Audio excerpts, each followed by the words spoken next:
Olá pessoas, o meu nome é Duarte e está a começar mais um episódio deste podcast chamado Surtossauro. Se vocês, tal como eu, estão nesta ocidental praia lusitana, vocês devem estar a sentir o calor intenso que se está a manifestar neste país nos últimos dias, o que tem sido simplesmente torturoso.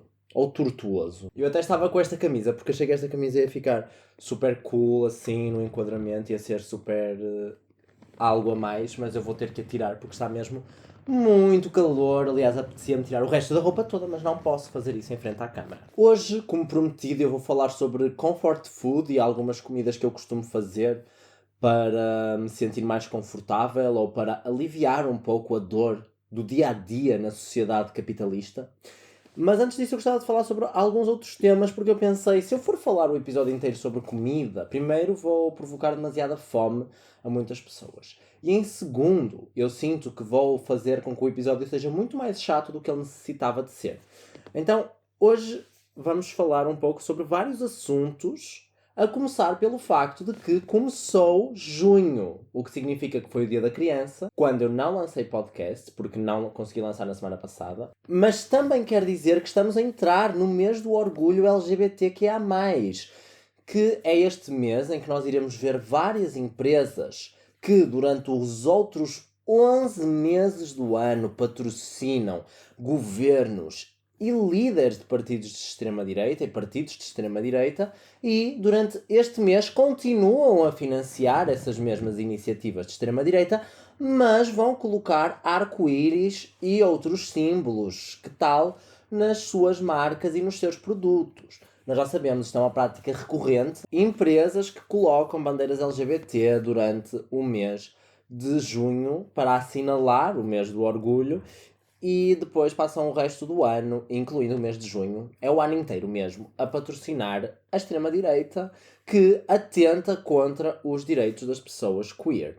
Eu sinto que este ano nós vamos ver, já nos anos passados, eu sinto que nos últimos anos as empresas já têm estado um bocadinho mais caladas sobre esse pinkwashing, que é quando as empresas tentam ganhar dinheiro através de causas sociais, feministas ou queer, e que é parecido também com o greenwashing, que é quando empresas tentam ganhar dinheiro em cima da causa ambiental. De qualquer das formas, é um mês para assinalar, é luta que foi travada e que tem sido travada e que vai continuar infelizmente a ser travada porque não chegamos ainda a um ponto de igualdade social para nenhuma minoria nesta sociedade. Aliás, chegamos a um ponto em que até parece que estamos a recuar mais rapidamente do que a avançar, infelizmente. Mas é este o mês para nós assinalarmos então essa luta que tem sido travada já há décadas na sociedade contemporânea pelo reconhecimento de pessoas e de identidade que fogem àquelas normas da nossa sociedade cis-heteropatriarcal. É um momento que pode ser muito difícil para muitas pessoas também hoje em dia, porque realmente nós vemos todos os dias atentados à saúde de pessoas trans e ao reconhecimento das identidades de pessoas trans e não binárias. Nós vemos várias centenas de comentários e de publicações que espalham ódio e mentiras sobre pessoas LGBTQIA+, e portanto não tem sido fácil, e este é o mês em que nós podemos assinalar essa luta que começou de forma mais explosiva e de forma mais revolucionária, digamos assim, lá em Nova York, no Stonewall Inn, em 1969. No entanto, eu também acho que é importante dizer que, apesar de realmente a revolta de Stonewall ser esse grande marco da luta queer na história contemporânea e na história contemporânea do Ocidente, a verdade é que foram vários e continuarão a ser vários os movimentos que aconteceram antes ainda da revolta de Stonewall e depois da revolta de Stonewall em vários outros lugares do mundo. E, portanto, existem outros movimentos queer na América Latina, existem outros movimentos queer mesmo aqui na Europa e, obviamente, não devemos afunilar e só olhar para o Stonewall Inn como o único marco, como o único momento. É importante não entendermos a revolta de Stonewall como o início da luta LGBTQIA+, mas sim como um dos mais importantes marcos da revolta e talvez de uma certa politização e organização política dessa revolta. Mas enfim, não era sobre isso que eu queria falar também, só queria mesmo assinalar muito rapidamente e gostava também de falar de uma obra que eu vi quando fui ao Tate, numa das poucas viagens que eu fiz na minha vida e que amei muito, Londres. Nessa viagem eu fui ao Tate, que é um museu de arte contemporânea que lá existe, e havia lá uma instalação dentro de uma sala de um coletivo feminista chamada Guerrilla Girls, e elas fazem bastantes vezes o trocadilho entre guerrilla de guerrilha e gorilla de gorila.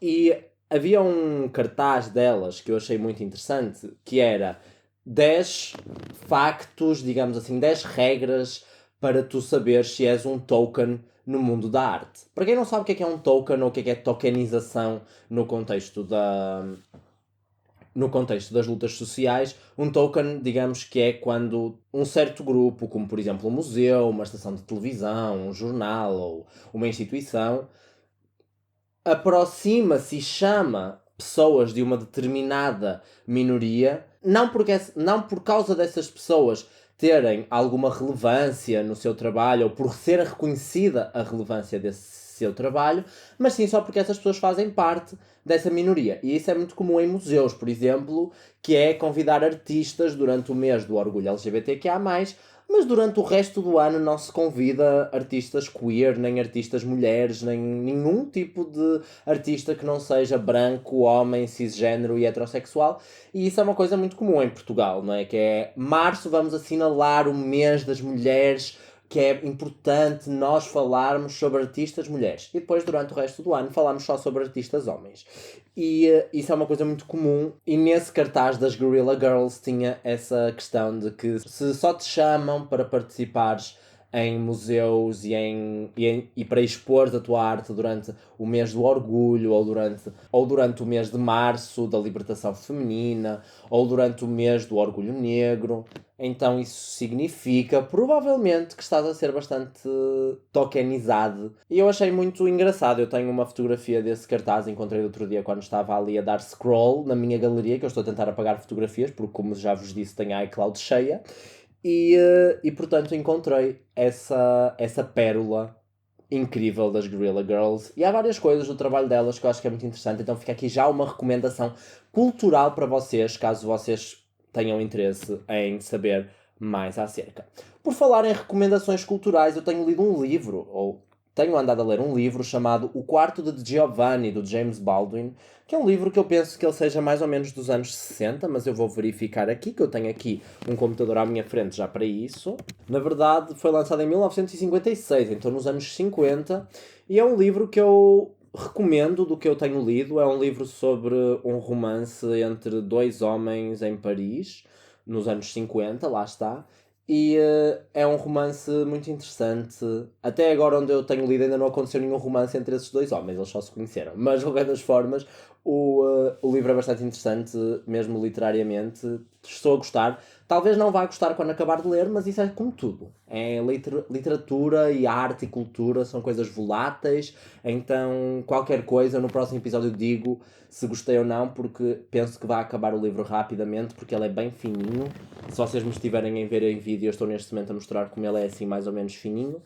E realmente é um livro que eu tenho achado interessante. O James Baldwin, ele é um autor negro dos Estados Unidos, que ele emigrou para a França, também penso eu nos anos 50, e ele teve uma participação muito importante em ativismo pela libertação das pessoas negras e pela luta dos direitos civis nos Estados Unidos da América. O livro é escrito na primeira pessoa e a personagem principal é um homem branco, mas é muito interessante que até na primeira página do livro ele já faz a menção ao colonialismo e à colonização, porque ele fala dos antepassados do narrador ou do personagem principal, que é um narrador.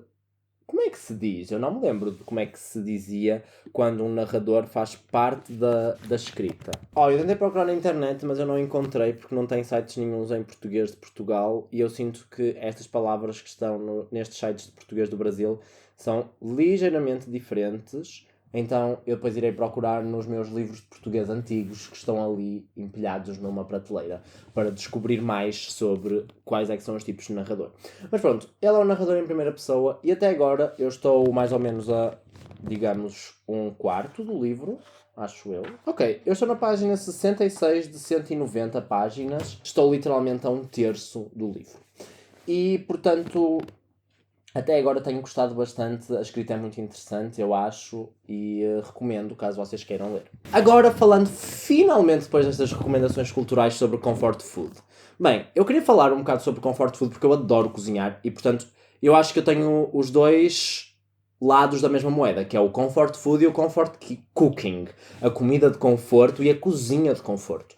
Porque eu acho que todas as minhas, digamos, comidas de conforto, elas são comidas de conforto que eu faço e que eu gosto de fazer. Gosto de as cozinhar. Não só de as comer, mas de as cozinhar.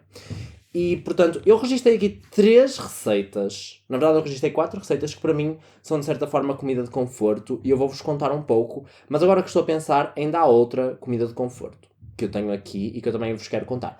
Eu, de certa forma, vou-vos tentar explicar um pouco a minha relação com estas comidas, porque é que elas se tornaram comidas de conforto e explicar, mais ou menos, de forma simples, como é que vocês as podem reproduzir em casa. A primeira delas é Strogonoff. E Strogonoff é uma receita que eu gosto muito e que a versão que eu faço ela é completamente diferente de qualquer receita de Strogonoff que vocês tenham visto, porque ela é a versão que a minha avó faz. A minha avó fazia, aliás, a minha avó ainda faz esta receita de Strogonoff, só eu não a como.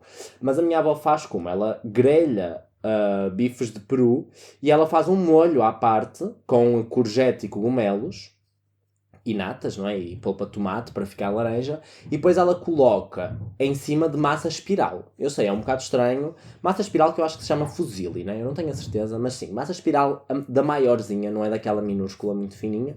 Da maiorzinha. Ao crescer eu gostava muito deste prato de strogonoff, só que quando parei de comer carne, eu adaptei para tofu. Então a forma como eu faço é muito simples. Eu grelho tofu e tento grelhar tofu sem grandes coisas. Eu meto só alho em pó, um bocadinho de molho de soja e um bocadinho de pimenta preta e um bocadinho de ou pimentão doce ou paprika, o que vocês preferirem.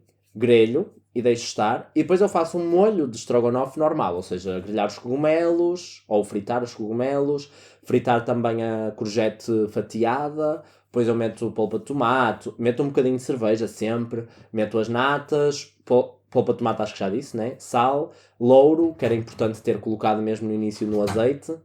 E é um pouco esse o molho que eu faço. E alho, leva bastante alho. Eu não sou muito aquelas pessoas que metem ketchup e mostarda no molho de strogonoff, não costumo fazer isso. Às vezes meto mostarda, se eu tiver, mas às vezes não meto e também está tudo bem. E eu sirvo então com massa cozida, massa espiral, o tofu e aquilo por cima e fica uma delícia. Se vocês quiserem até podem acrescentar o tofu grelhado no molho e mexer um pouco, que dá assim um pouco daquele sabor fumadinho do tofu grelhado. Fica muito bom. Outro prato que eu gosto bastante é lasanha. E lasanha, gente, eu sei fazer lasanha de 1001 maneiras. Dentro das lasanhas veganas. Então eu vou-vos contar assim, passo a passo, porque vocês podem fazer várias escolhas sobre a lasanha. Bem, a lasanha, ela, regra geral, leva a parte do recheio, o molho bechamel e as folhas de lasanha. A parte do recheio, quando eu quero fazer aquela lasanha que lembra mais a minha lasanha da minha mãe, eu costumo fazer como? Faço um recheio de soja moída e faço tipo bolonhesa de soja. Pesquisem aí no Google, vocês vão encontrar bolonhesa de soja. Muito bom, muito fácil de fazer. Quando eu quero fazer uma lasanha mais diferente e que, na minha opinião, até tenha um sabor mais interessante, o que é que eu faço? Eu pico muitos legumes, pico pimento, tomate, cogumelos, couve-flor, couve-coração, alho francês. Alho francês é muito importante ter nesta lasanha. Alho, meto cebola às fatias e meto tofu desfeito, assim eu desfaço tofu com a mão e misturo com um bocadinho de molho de soja, um bocadinho de pimentão doce, um bocadinho de molho picante, pouca coisa, ok? Não é preciso exagerar muito ali nos temperos, mas deixar aquilo bem refogado, deixar os legumes perderem bastante água, fica uma delícia esse recheio. Estes costumam ser os 2 recheios que eu faço. Depois, o molho bechamel, eu tenho 3 formas diferentes de fazer molho bechamel. Uma é a tradicional, que é farinha e a manteiga no fundo de uma panela, misturar, depois meter leite, eu meto leite de soja e também meto manteiga vegetal, obviamente. Depois deixar engrossar, quando engrossar, acrescentar um pouco de noz moscada e um pouco de sal e um pouco de pimenta preta. É assim que eu costumo fazer. Outras 2 formas que eu às vezes também faço. Uma é couve-flor, cozo uma couve-flor inteira, liquidificador, couve-flor, uma colher de manteiga, um bocadinho de leite de soja, noz moscada e sal. Vocês misturam aquilo bastante bem no liquidificador até ficar um molho líquido. E quando ficar um molho líquido, mas com a textura de molho bechamel, tá? Não deixem ficar demasiado líquido, não metam muito leite. Fica com aquela textura de molho bechamel e é uma versão assim, sem grandes calorias e essas coisas. Eu às vezes faço, mas sinceramente não faço muitas vezes. Desculpem, estou aqui desligando as notificações do WhatsApp. Outro molho bechamel que eu fiz da última vez que fiz lasanha foi, peguei numa lata de feijão branco, meti no liquidificador com o molho que lá está dentro daquela lata, com aquela água do cozimento do feijão branco, misturei e de novo meti um pouco de leite de soja, um pouco de noz moscada, um pouco de pimenta, um pouco de sal. Confesso que não gostei muito dessa versão, porque apesar dela ser realmente muito proteica, eu senti que ela tem um problema que é, ela não fica muito boa em cobertura. Porquê? Porque eu vou explicar isso agora a seguir, que é, eu não costumo usar queijo em cima, não costumo pôr queijo vegano. Às vezes eu ponho, mas muitas vezes eu só deixo mesmo molho bechamel, porque queijo vegan é caro, não vale assim tanta pena, na minha opinião, e portanto eu costumo só mesmo colocar em cima molho bechamel. Quanto às folhas de lasanha, eu costumo pôr folhas de lasanha, se às vezes encontro folhas de lasanha frescas que são veganas, eu às vezes encontro aqui num supermercado perto de minha casa, às vezes encontro. Quando não encontro, eu compro da marca Nacional, que é uma marca de massas, para quem não conhece, e a lasanha da marca Nacional, pelo menos eu sei que uma delas não tem ovo. Agora, é uma questão de vocês pesquisarem, porque há outras marcas de lasanha que também não têm ovo. Eu costumo encontrar essa da Nacional, porque essa Nacional costuma haver em quase todo lado, mas se não, vocês procurem de outras marcas e de outras formas. E é assim que eu costumo fazer a lasanha. Eu faço lasanha muito rápido também, é tudo muito rápido. E outra refeição que eu também faço muito rápido, mas que não tem grande conforto, simplesmente lembra-me das vezes que a minha tia me levava ao walk to walk, ou seja, pronto, é uma memória um bocado menos interessante, digamos assim, é yakisoba. Eu também faço yakisoba muito rápido, e yakisoba é aquela receita super fácil, é azeite na wok, alho, metem cebolinha, não confundir com cebolinho, que cebolinha é aquela tipo spring onion, metam só a parte branca no refogado, gengibre picado, tofu aos cubinhos, cogumelos, pimento, couve, se vocês quiserem, mexem bastante aquilo, acrescentam noodles cozidos, mexem molho de soja. Eu costumo meter molho de cogumelos, que é uma versão vegana de molho de ostras que vocês podem encontrar em supermercados asiáticos, se estiverem aí perto de vocês, e essas são 3 receitas. Gente, são 3 receitas assim muito fáceis. Ou melhor, a lasanha eu acho que não é assim muito fácil e rápida. Mas as outras 2 são muito fáceis e práticas. No entanto, a receita mais prática de todas eu tenho que dizer que é a tríade, acho que tríade é que soa melhor, a Santa Trindade, que é bolonhesa, chili e burritos de chili. Gente, isto aqui é uma dica maravilhosa para vocês, que se faz assim. Vocês fazem num dia bolonhesa, tá? Fazem bolonhesa de soja, maravilhoso, bolonhesa, fixe. No dia seguinte vocês fazem chili, que é, como é que vocês fazem? Metem azeite, alho, cebola, muitas especiarias, feijão, e depois acrescentam o que sobrou da bolonhesa, acrescentam lá, mexem, muito picante, delicioso chili. Comem o chili um dia, com arroz, e no dia seguinte vocês vão meter esse chili dentro de tortilhas. E vocês nem precisam fazer isto todos os dias. Às vezes o que eu faço é tipo, eu faço, por exemplo, segunda-feira chili à noite, terça-feira como outra coisa qualquer, quarta-feira como chili dentro de burritos. Fica uma delícia e vocês têm é que pensar, é mindset, entendem? Isto aqui é sobre mindset, sobre engatar, sobre engrenagens. O que importa é nós estarmos dentro da cena toda. Estou a imitar Another White Boy with a Podcast, para quem não tinha percebido, estava a gozar. Mas enfim, estas são as minhas principais receitas que eu costumo fazer, assim, de comfort food.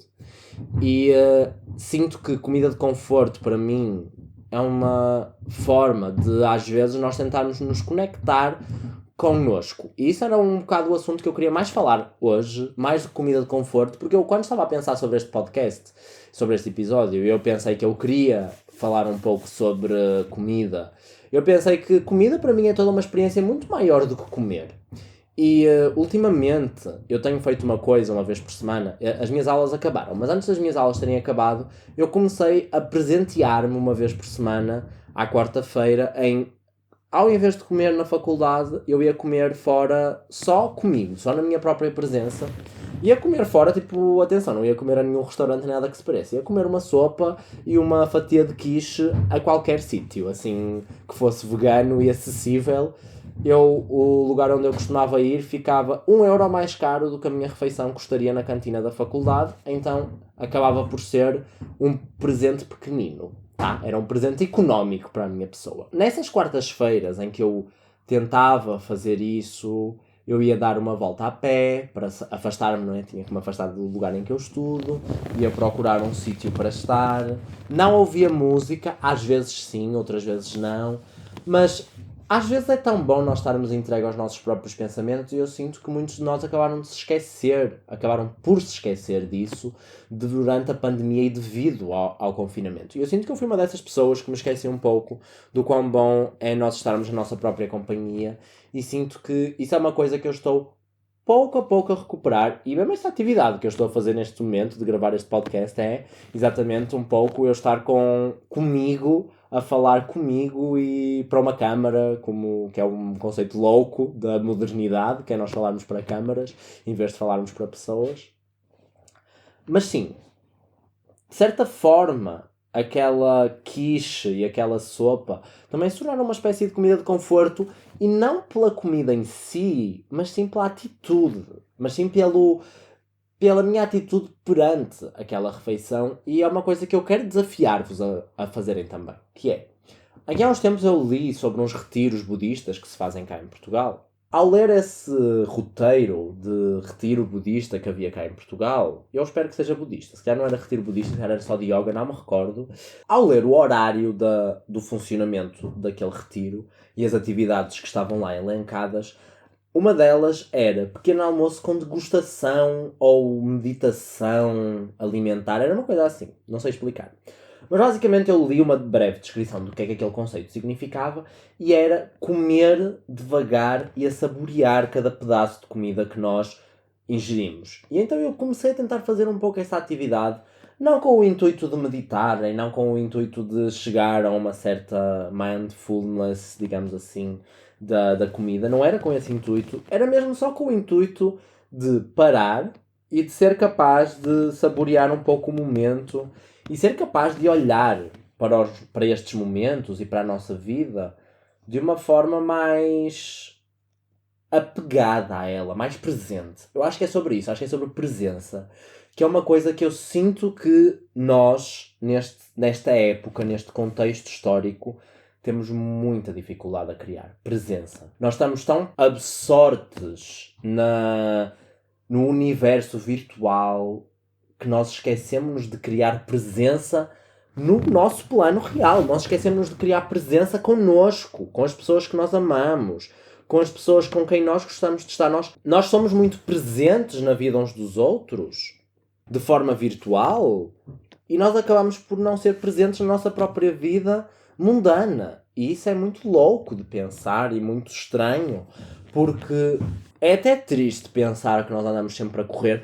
Mesmo em casa nós comemos a correr. Na cantina, então, claro que na cantina eu como a correr porque pânico do barulho, da luz, das pessoas, de tudo, não é? Ou seja, aquilo é um ambiente que para mim, pelo menos, é super excessivo e difícil de pertencer e de querer estar presente naquele lugar. E infelizmente nós somos constantemente colocados nesse tipo de lugares. É o transporte público apinhado, em que nós queremos estar tudo menos presentes naquele momento. É o trânsito, é a sala de aula com luzes horrorosas e com ambientes péssimos. É tudo, não é? O ambiente de trabalho horrível, que não estimula a criatividade. Tudo. Tudo é feito à nossa volta para provocar esta ideia e este problema, este desconectar, esta alienação das nossas vidas. E isso é muito triste de pensar. Eu acho muito triste, pelo menos, de pensar que a maior parte do nosso tempo nós estamos a tentar fugir ao nosso tempo. Nós estamos a tentar fugir ao nosso presente. E para mim foi muito importante tentar, pelo menos alguma vez na minha vida, ganhar alguma presença, sentir-me presente naquele momento. E não sentir-me presente de estou a fazer memórias muito impactantes com as minhas amigas, estou a fazer momentos muito importantes e a fazer memórias que são realmente muito significativas com um amigo muito especial, ou com uma parceria romântica, ou um sucesso académico. Não é um momento marcante. Não é sobre ser momentos marcantes e sobre ser momentos memoráveis. É sobre momentos presentes. É sobre momentos que existem. É sobre estarmos lá. Que é um pouco às vezes o que nós não estamos. Às vezes o que nós não sentimos. É sentir que eu estou aqui, eu estou a viver neste momento e eu estou a gostar. Ou pelo menos estou ciente de que estou neste momento aqui. E tudo isto parece uma grande balela, se calhar é. Mas há um problema de conexão com as nossas vidas. Eu sinto que esse problema existe e eu sinto que não é só um problema que eu identifico. É um problema que toda a gente consegue identificar neste momento se pensar um pouco sobre isso. Eu dedico algumas noites para mim, é uma coisa boa, que eu sinto que faço menos ultimamente e tenho que regressar a esse hábito. Que é aquela noite de chegar à minha cama, deitar-me, ter um computador, ter um livro, ter a TV, qualquer coisa. Mas eu saber que naquele momento eu não vou estar a pensar nem em trabalho, nem vou estar a falar com ninguém, não vou estar a relacionar-me com ninguém, não. Eu vou estar ali simplesmente comigo e a fazer uma atividade para mim. E pode ser uma atividade zero produtiva, pode ser ver um vídeo no YouTube, que eu também acho que esses momentos são importantes. Só não ver TikToks em scrolls infinitos, eu acho que isso realmente é mau para o nosso cérebro por outras razões, não por serem inúteis, mas sim pela questão do estímulo. Mas às vezes é só, vou ver um vídeo. Eu, por acaso, acabo por seguir cada vez mais youtubers que produzem vídeos cada vez mais longos. Eu também sinto que a tendência no YouTube é criar vídeos cada vez mais longos, porque é o lugar em que isso se começa a justificar, visto que até o TikTok já permite vídeos longos relativamente, ou seja, o TikTok permite vídeos até 10 minutos. Aliás, eu acho que o TikTok agora é ilimitado, né? Eu não sei porque eu não tenho TikTok, mas pelo que eu sei o TikTok permite vídeos com bastante duração. O Reels, pelo menos eu sei que permite Reels enormes, só que o YouTube ainda é uma plataforma que permite muito mais conforto do que essas plataformas têm vídeos verticais e que vocês têm que estar a segurar no telemóvel. E portanto eu sinto que o YouTube, ele, de uma forma ou de outra, ele vai se salvando. E também vou aproveitar este episódio que eu estou a fazer esta semana para perguntar também um pouco o que é que vocês acham de eu criar mais conteúdo no YouTube. Eu gostava muito de criar mais conteúdo no YouTube, de criar mais conteúdo ligado a outros assuntos, falar um pouco sobre isto que eu falo aqui, mas mais coisas também. E eu gostaria muito de criar mais conteúdo assim para vocês. Portanto, já sabem, para apoiarem um pouco o meu trabalho e se o valorizam, podem dar like neste vídeo, dar like também no YouTube, se estiverem a ver no YouTube, comentar é muito importante e ajuda bastante no algoritmo, partilhar com os vossos amigos e seguir-me nas minhas redes sociais se ainda não me seguem, que é Duarte no Instagram. Atenção que é Duarte sem E, Duarte Duartcore, Duarte Core, e Surtossauro no Instagram e Duarte Core no YouTube também. E pronto, malta, este foi o episódio desta semana. Eu acho que foi um pouco caótico, mas eles são sempre. Isto chama-se Surtossauro por alguma razão. E um grande beijo, um grande abraço nessas vossas bochechas muito lindas e apertáveis. E até ao próximo episódio. Bye!